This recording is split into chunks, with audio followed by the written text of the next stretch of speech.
Banc public dans une fromagerie avec zone d'émotion. Et c'est d'un 5, 4, 3, 2, 1, Eddie, tu veux être mon ami? Un chien qui parle et tu m'as bouffé la main.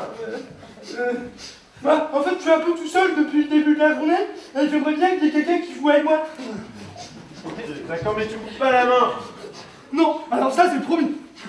Donc c'est une troupe jeune qui a été créée cette année, vu que c'est une des rares troupes en fait jeunes en France parce qu'il y a beaucoup plus de troupes adultes et souvent les groupes d'adultes ne pensent pas à créer une section jeune dans leur troupe. 4 fromages. C'est pas beaucoup mais c'est pas si mal quand même. 4 fromages. Et en plus ils sont tellement beaux. 4 fromages.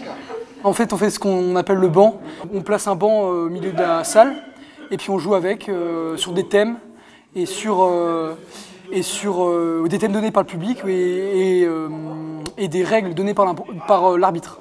Puis différentes contraintes aussi durant le sketch. Enfin... Ouais, voilà, c'est ça, ouais, des règles et des contraintes données par l'arbitre, comme des zones d'émotion. Ouais. Par exemple, on doit intégrer dans le décor des 4 zones. Donc par exemple, à droite, on doit être content, devant, on doit être énervé, à gauche, on doit être heureux, et derrière, on doit être triste, quoi. Et on doit s'adapter dans notre jeu à chaque zone.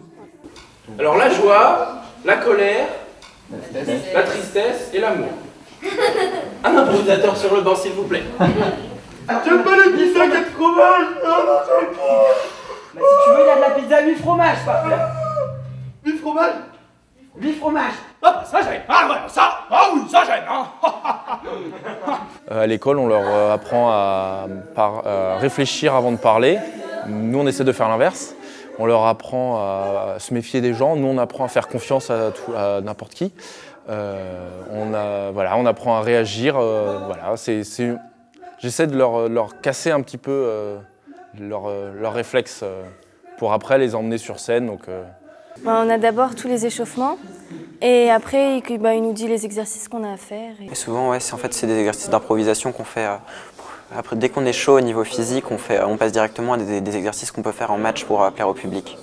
Et si en fait il y a un papy qui va rentrer sur scène, tu cries papy.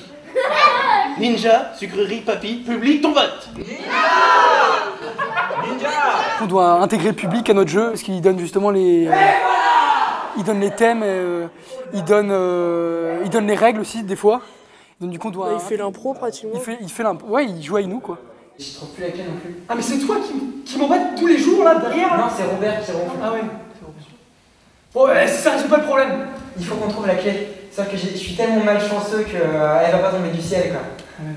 Oh putain, je me suis fait chier dessus.